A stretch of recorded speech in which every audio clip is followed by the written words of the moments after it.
Good evening. It's 6 o'clock on Thursday, April 21st. Welcome and thank you for joining us tonight for the English edition of Aura News. The former Prime Minister, Berisha, made a call to Albanian citizens to take up firearms, claiming that the citizens should defend themselves from the criminal gangs that are leading the government. The former Prime Minister supported his call with the American law on firearms. I have a request for all Albanians. I call them to take up firearms in order to defend themselves, their properties, and their wealth, as there is no security in the country. Let's make a law and give the citizens the right to keep a firearm. There is no order and tranquility under this criminal organization, declared Berisha. The Minister of Interior considered this statement to be a criminal offense and called the prosecution to take measures against the former Prime Minister. Making a public call for violence is a criminal offense. The prosecutor's office should call Berisha and take measures against him for his call to the citizens to take up firearms. Berisha has already shown us how he has ruled the country. The calls for firearms belong to another era, said the minister. Outside the Parliament building, the former Prime Minister spoke again, declaring that he stands by the call he made to the citizens to take up firearms. The Socialist Party filed a request with the Bureau of Parliament, asking them to punish the Democrat MP, Berisha, for the statement he made earlier today. The request was signed by 10 Socialist MPs who are asking the Bureau of Parliament to convene regarding their request to exclude Berisha from Parliament for 10 days. During his speech in Parliament, Berisha called the citizens to arm themselves. The Socialist MP, Tolant Bala, announced that the SP members filed the exclusion request and declared that what Berisha said was a pure call for violence. The Socialist MP called the prosecutor's office to launch an investigation on the issue, as the law prohibits having firearms. The arrest of Emiliano Shullazi dominated the speeches of the MPs in today's plenary session. The opposition MPs accused the government and the Prime Minister of defending Shullazi and of allowing him to create a dangerous criminal gang. The opposition MPs also accused the government of not cooperating with the prosecution on the case. Responding to the opposition's accusations, the Prime Minister declared that it was the state police that arrested Shullazi and that the prosecution did not allow Emiliano Shullazi's phone to be tapped. Normally, arrests are made by the police in cooperation with the prosecution, but in this case, the arrest was made without concrete evidence, based only on indicia. Police asked for authorizations from the prosecution, both to arrest Shullazi and to tap his phones. The authorization to arrest was issued after midnight, said the Prime Minister. However, the authorization to tap has not yet been issued. The Prime Minister also rejected the opposition's accusations of being connected to crime. I have heard the name of Emiliano Shullazi twice, in 2007 and in 2009.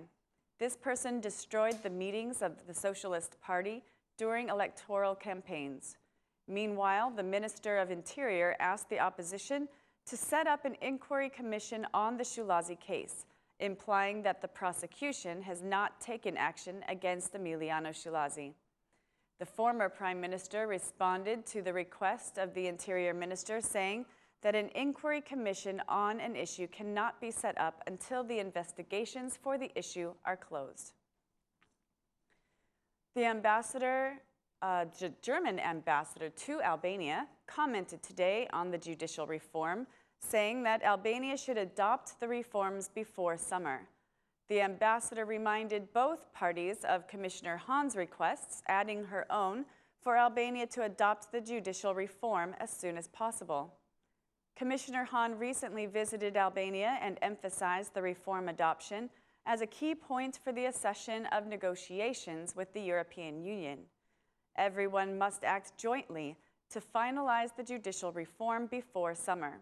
This is very important, especially for Albania's ambition to be integrated to the European Union.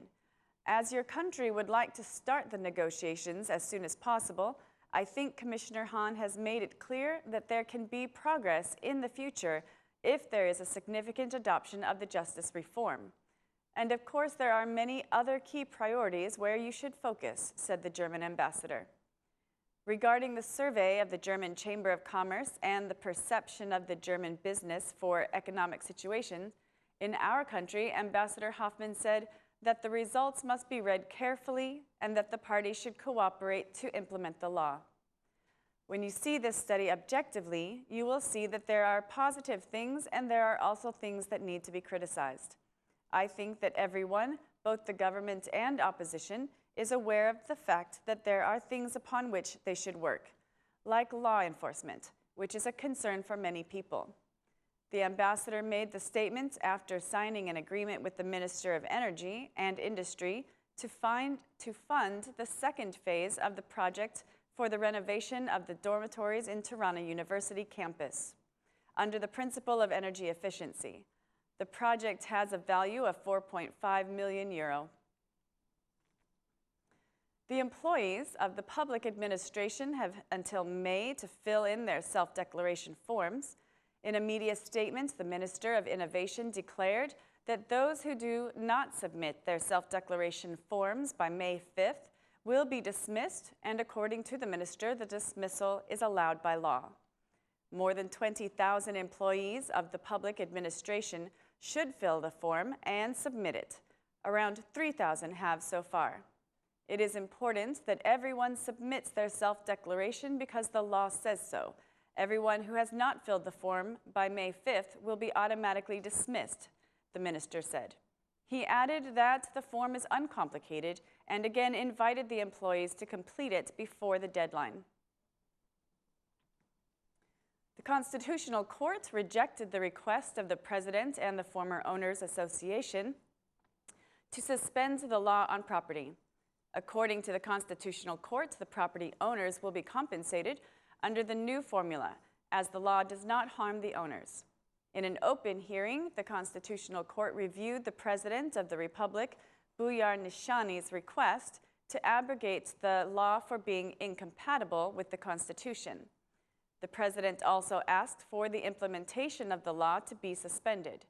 In addition to the President's request, the Constitutional Court also reviewed the requests of the Democratic Party, the Republican Party, the Parliament, the Prime Minister, and 4 associations of former owners regarding the property law. The President's representative stated at the hearing that the law of the government is unconstitutional and contradicts the European Convention of Human Rights.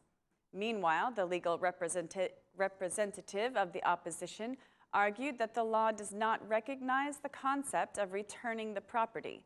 He stated that the owner's compensation should be made with market value, especially in cases when the property is occupied. That's all for our English edition this evening. Please join us again Monday through Saturday at 6 p.m. for your local news in English. My name is Mari, and on behalf of Aura News, thank you and good night.